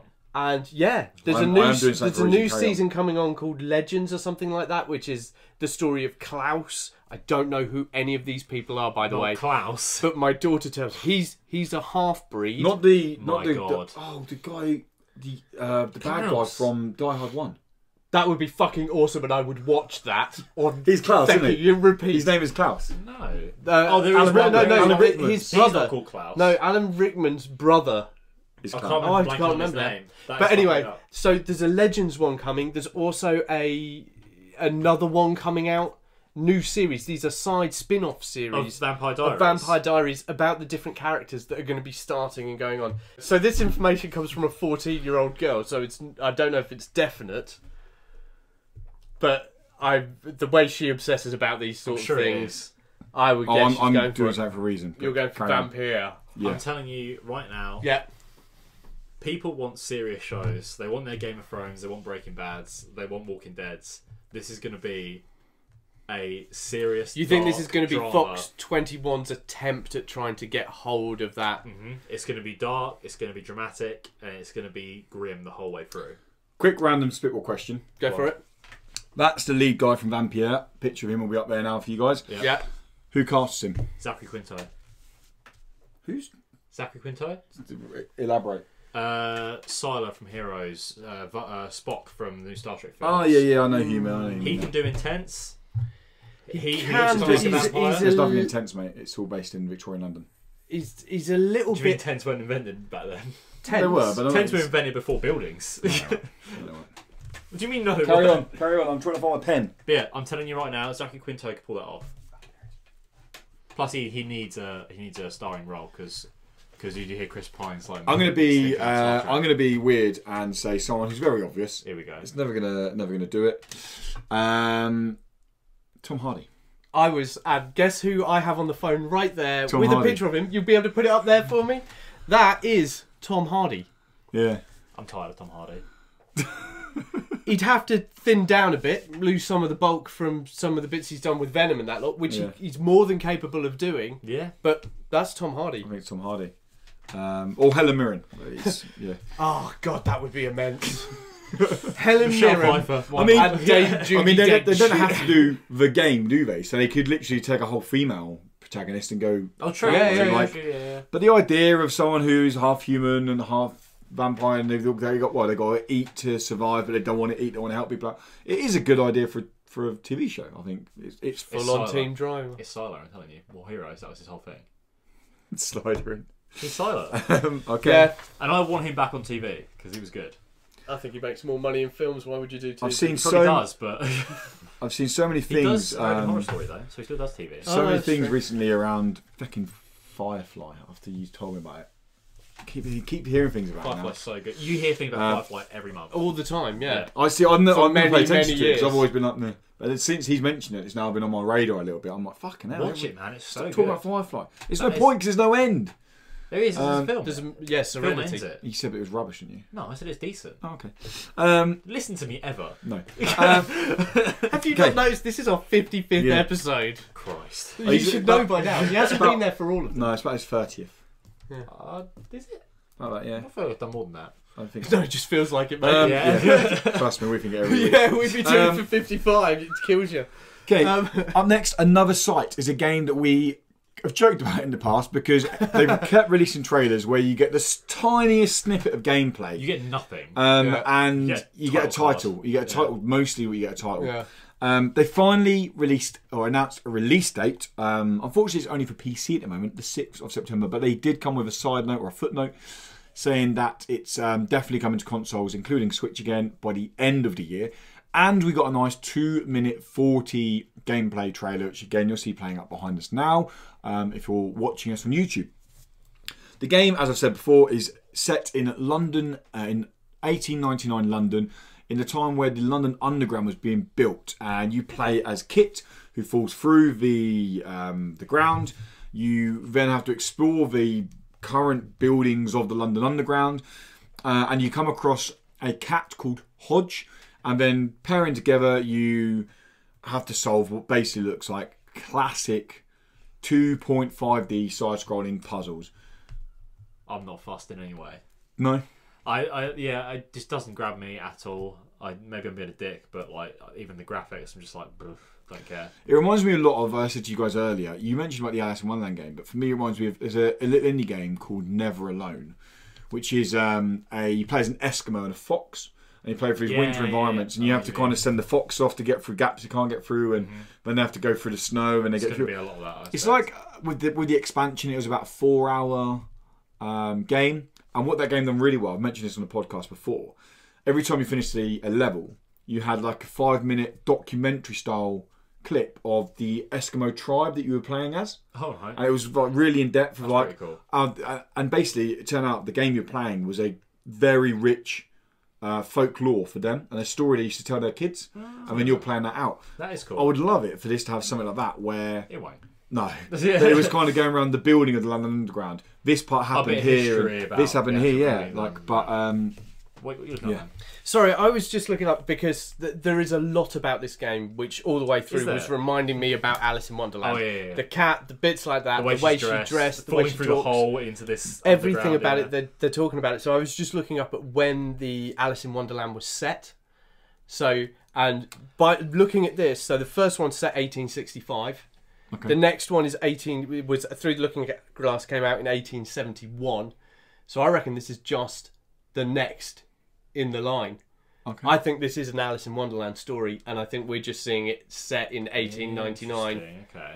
Further on, same things going on, except it's all got a bit darker and So weirder. what was the game that you guys said it based around? It was called Alice Madness something, Madness Returns or whatever. I don't know. Yeah. Madness Returns. Yeah. Yeah. Something like that. I It can't was remember. it was a cult cult hit. Cult hit. Yeah, it was. It wasn't actually a brilliant game. But I know people who love it though. Yeah. Like people did really enjoy it, But it wasn't huge. That was last generation console wise. yeah, No, that was a Star Trek episode series, Last Generation. No, that doesn't exist. yeah, with Captain Ricard So, I mean, there's not. and there is his a Last Generation number The one, next generation. Billiam Friker. Tangent, real quick, very very brief. Picard's coming back. See Yeah, I know. I've seen so that. cool. I'm so We've happy. had massive Is talks this- about it all over the place. Is this Patrick Stewart? Yeah, Yeah. He cried, didn't he, about it? I wouldn't be I surprised. think he I cried. got one. When he announced it, he I cried. cried. You cried. I read the article.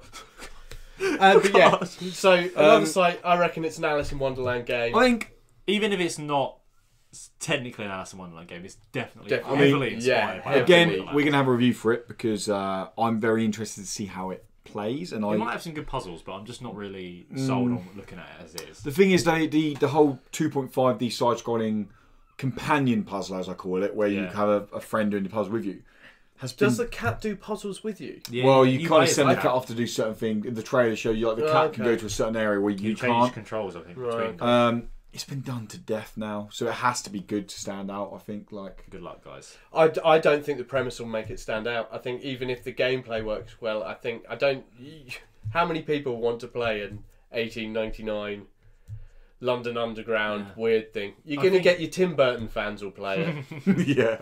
And then With their eyeliner. Even visual, I know it's hard. It's shitty to say like visually things. You shouldn't judge that way, but people do. yeah. Looking at it, I like It doesn't look. as your average consumer, Visually they're going to be gripping. like, nah, Yeah. not going to play that. I'd be quite interested to play it though. I want to know. I want it to be good, but I doubt it. I quite like the Alice in Wonderland world and stories and. Last bit of news is based around another game that we played last year at EGX, which is Switchblade. Switchblade is a vehicular MOBA game that has been on PC in closed betas on and off for about the last 7 months. And it's now got a release date, or well, kind of release date. It's coming to early access again on the 6th of September. September is getting packed out. And from the 7th of September, we ain't covering any indie games for 2 weeks until I platinum Spider-Man. But anyway, This will become the Spider-Man podcast. You very much will. but no, saying that, early access for Switchblade. Now, what's really cool about this early access is, I think every other time we hear early access, you instantly go to, it's coming to Steam, early access. Yes, it's coming to Steam. It's also coming to PS4. And the way they're doing the early access for the PS4 is same way they've done it with other games, where you have to buy a Founders Pack to get into the game. It's not the end of the world because the way I see it with the Founders Pack, so if you want to get into the game, it's fine. It's probably between 15 and 20 quid. You don't just pay for the game. You actually get some genuine... You normally get some in-game currency that you only get by spending money. You normally get some exclusive skins. If you're getting into a game, 15, 20 quid for a game is not that bad. Yes, it's going to be free to play at some point, but like, for example, look at Fortnite. They said last year that was going to be free to play, and it's still not free to play now. So no, it's still in early access. It's still in early access. So I don't think this is going to survive PS4.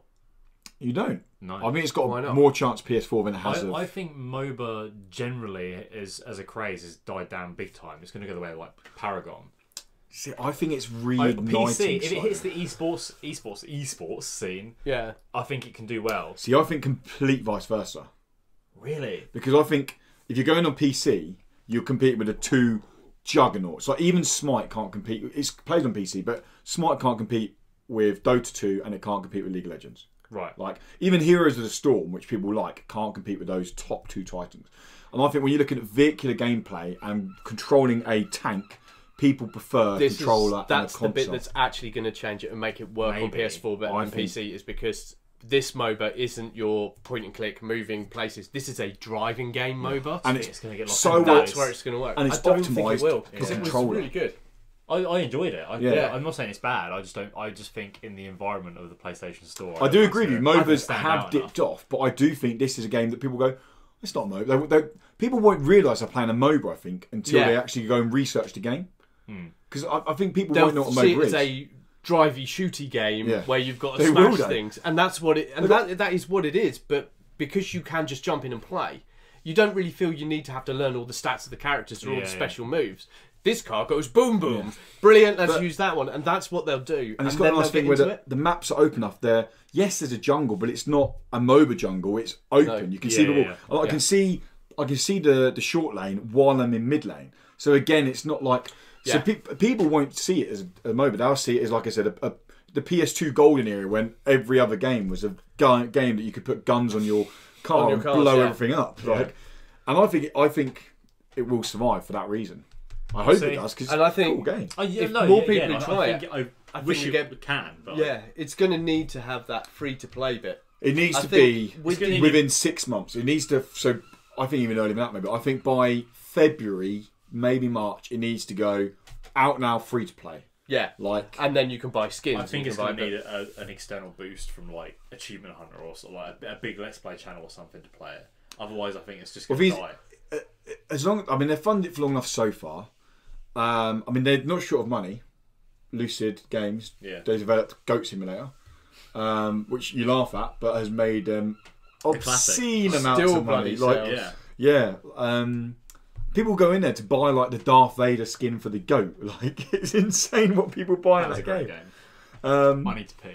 I can't hold it. You're gonna have to wait, mate. We're literally done. I've been holding it for ages. You're gonna have to wait. Hold on. Wrap it up, guys. Wrap it up. So yeah, let's talk about this a bit further. So did you see that waterfall? I will give you a golden shower. No, I'm looking forward to it. Yeah, 6th me of too. September. We're very kindly being sent some keys so we can try the game out. We're gonna have some coverage of it. We have a whole gameplay thing of it where we'll be talking, and we'll kind of talk about it on podcast, talk about playing it, and maybe who knows if they give us enough keys, we'll do some giveaways with the keys. As well. Yeah, it'd be nice to get you guys in and playing with us, patrons. Any spare keys we get, you get them first because we want to play with you. But yeah, not the game. We just want to and that is going to wrap up the Indie Credible podcast episode 55. Thank you so much for stopping by, listening or watching, guys.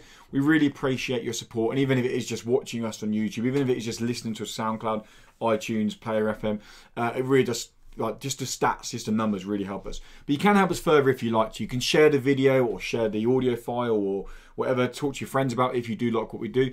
And if you really like what we do, you can head over to patreon.com. $1 a month will mean that you can get exclusive pre and post show content on this podcast. $5 a month. Those names going across the bottom now will throw you into Big Boys Club, where your name will go there. You can choose a nickname, you can choose a real name. And more importantly, $1 a month, I should mention this now because I'm so used to not saying this, where we finally hit 1,000 subs on YouTube. So it means now all of the video ones will have ads in, I'm afraid. We need to keep the lights on over here and we need to make money. If you guys want an ad-free experience on these podcasts, $1 over on Patreon will get you the pre and post show content and a complete ad-free experience. So you can go do that there. You won't have to watch any ads. You'll go seamless, straight through. Otherwise, you'll have ads at the end of each section on YouTube. But as I said, guys, thank you so much for stopping by. I'm Lewis, at What's Up Woody, if you want to follow me on Twitter. Tom, Shriek and Profit, if you really want to follow me on Twitter for some reason. Yep. And I'm Dan, otherwise known as the Dice Bear. Just look me up online. And until next time, guys, you stay incredible. It's pee time. Patrons, thanks for sticking around. Call them big boys. Big boys. Thanks for sticking around. And Trevor, just seen your comments from the previous one, so we'll quickly go over them as a little group. Did you see his picture of the trooper? I've not seen his stuff on Twitter cold glass of trooper. I see, so they're making you jealous now. So your comments on YouTube. FYI, Descenders is made in Unity. Didn't know that. Nice. Thank you for that. Great game. I've jumped on it again because we're going to be streaming in. We are actually streaming again. I was meant to mention that in the podcast. Fuck, because I was rushing to you at the end. Sorry. Captain Piss a lot. We're kind of streaming again in terms of Dan's brother is kind of on board with. He does some streaming for us every now and then I'm going to be streaming again as of 2 weeks' time. So we're going to be probably about 3 to 4 streams a week. And then hopefully I'll be streaming as soon once as the you PC can get comes the, in, and then PC. hopefully you'll be doing it as well. Wow, I've never streamed before. I'd be interested in doing that. We might even have just scream a lot. Yeah, that's what I do when I'm on my own anyway. I just scream constantly. Then you've nailed it. Also, you said. Also, I absolutely love Rick and Morty, but I'm not an arse about it. Yeah. Yeah, good on you, Trev. Yeah, I'm with you on that. Yeah. I love Rick and Morty, but fuck and final one was Final Space is awesome. Yes, Final Space is awesome. You're going to say exactly what I know. You're going to say exactly what he said. Thingy comes out today. Yeah, there we go. Disenchanted. Quadrophilia. Yeah. Quadrophilia. Is this because you can't say quadratic? Yeah. I thought you were saying quadrophenia. Quadrophilia is something else. Quadrophilia isn't anything. It's another made-up word by... Excellent. Quadrophilia is the firm film, isn't it? The film about the firms. The football fans. Wish I had a cricket that I could just put on there. You know it is, don't you? No. It's a... Oh. I'm going to show you. I think I know the movie you're talking about. I don't think it's called Quadrophilia, though. Yeah. I remember watching it a lot at uni. Yeah, but it's you and words, mate. I don't know how the fuck you spell it. Quadraria. Let's change it for me. Quadrophilia.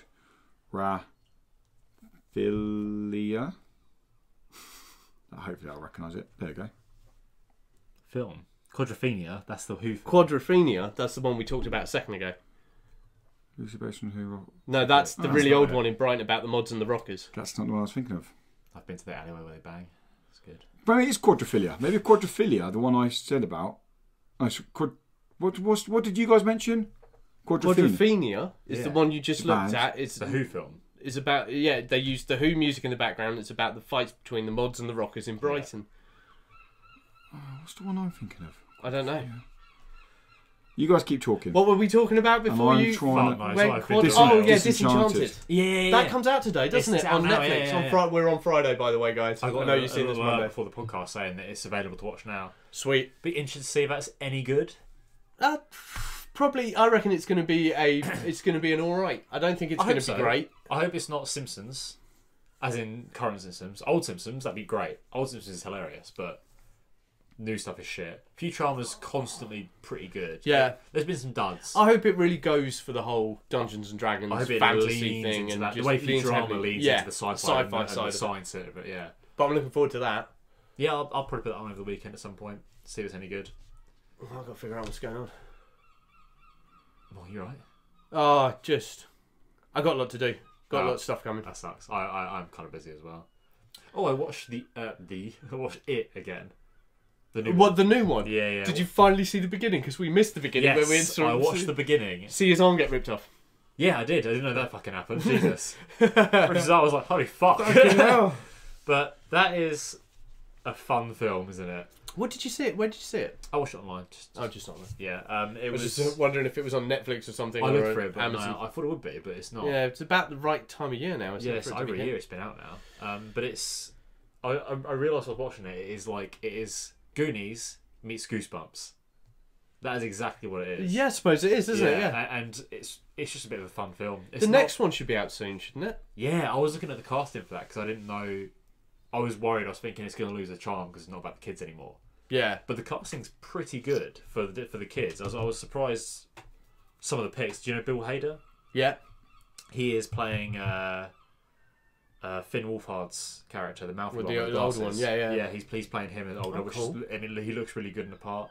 So Jessica Chastain playing Beverly. Yeah.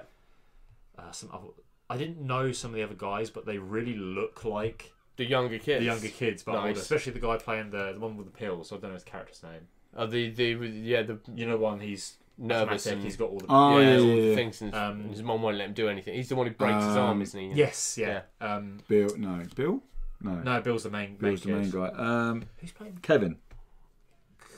Could be Kevin. I think it's Kevin. Yeah, the guy playing him is like, it could be his dad or something. Do we know when that's coming out? Next year. Yeah. It just Is it like winter, summer? I think it's summer. Right. I think it's summer next year. I'll look quickly, but yeah, I'm pretty sure that's what it is. Oh, I got complete Sweet. confusion. Go on. My mate at university Yeah. was big onto that kind of style of dress, like the British. Well, the mods. Yeah, mod Oh, dress. yeah. Mod, yeah. And he used to watch the Quadrophenia and the Firm a lot. Oh, so you're talking about that? So Just you the mixed firm. it.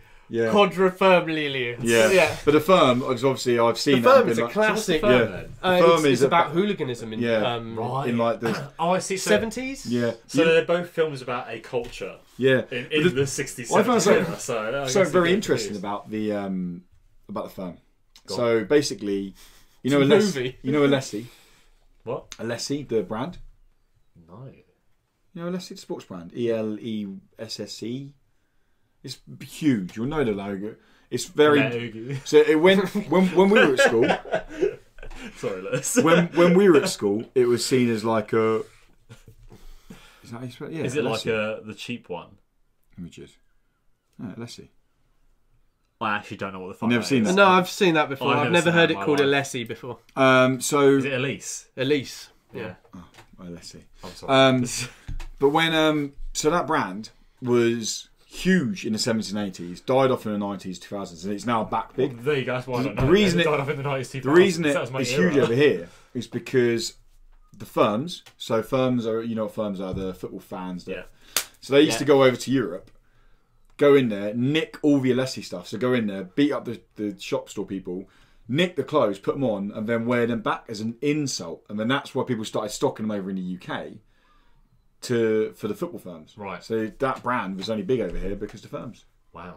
I thought that was really interesting. That is quite interesting. It Yeah, wasn't so worth if you all want that to be a build-up, but mindless it was- thug who wants it to was just beat the interesting. shit out of people because you think it somehow proves your manhood. If you need a reason, Then you a need to thinly buy veiled shit. reason to beat the shit out of someone Yeah. or get beaten You ever up. seen Green Street? It's got Elijah Wood in it. Oh, I have seen it, but it was a long time ago. So Is it bad? Yeah, it's not good. The fight scenes are shite.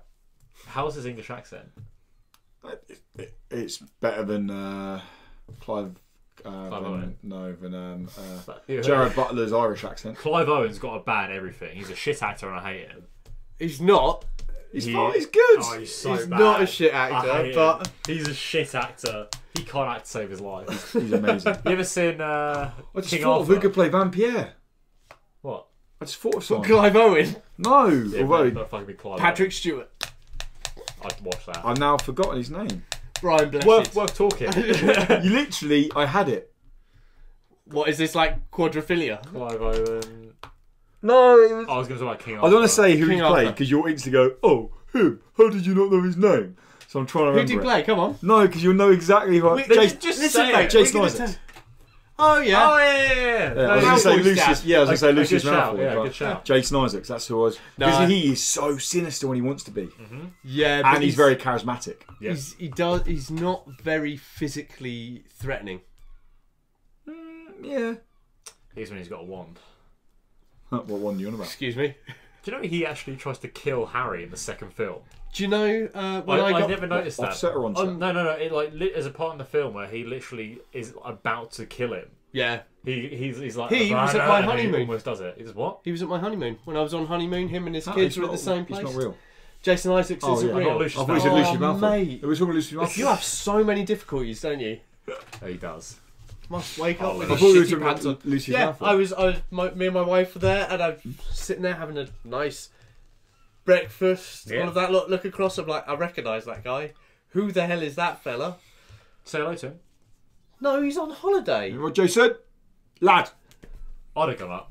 That type of thing would piss me off. I'd be like, I wouldn't like pester him, but I'd be like, it's cool to meet you, fan of your work, just like have a good time. See I'd you go up later. to Yeah, his. no, he's on holiday with his kids. I'd have gone up to his wife and gone. No, Can I have your leave the autograph? fucker alone. I say hello to his kids. Yeah. Just don't take him with you when you do that, because He'd attack him, I know. He's like, yeah, you know me. you know it. Hey, I love them lads. kiddies. Anything else you want to share with patrons before we pop off? There was actually. Oh, There was something. Ruby, great. Keep watching it. Yeah. Let's finish season I 3. swear there was something we were gonna. The fights in that are really good. For the aren't they? patrons. So good. Patrons. Oh, I've changed the patron stuff around. Is what you mean? So if you go to Patreon now, you can see how it's all changed. Is that what you mean? No. When I was in Manchester, my mate could me a full English and it was I'm delicious. confused. I want to share that. I know, mate. Not really That confused. was for you guys because they aren't listening. We'll do it to next time. There was something else we were supposed to tell them. That's what I was going to mention about. Oh, we'll do this off screen because it's not guaranteed it can happen yet, but I'll talk to you about it afterwards. Yeah. Is there anything we're going to mention them? Yeah. It's really bugging me, but I can't. Well, let's think. leave it at Next that, week, big guys. boys. Next time we'll talk it through. And next time we are... So also, Brian and Trev, keep up to date with Gamescom as best you can this week and let us know your favourite stories come out of it because at the end We'll of read next them. week, you guys get priority over other people. And we're getting quite a lot of feedback coming now from mostly on YouTube comments, but still we're getting feedback coming from foreign user... foreign user. Remember him? I can't remember Yeah, his yeah. name. Yeah. There's like 3 or 4 people that comment every week on something. Sometimes it's just a random comment to say hi. Other times it's an actual legitimate comment that we can chew the fat on again. But yeah, until next week, guys. Thanks so much for stopping by. Thank you for your support. And we hit 1,000 subs, and you guys have helped out with that. So thank you. Yeah, massive thanks, guys. You two are both worth 1,000 subs to me. When he beats the shit out of you and hates Yeah. you. 1,000 punches for each sub. Wait, what? Bloody hell! Christ. Jesus. Sorry, mate. Yeah. You just don't have the arm strength I'll to do die. that. Yeah. They'll be okay. They'll be like, whoa. First couple, ow, but then it Adios, goes downhill. guys. See you later, boys. Bye, big boys.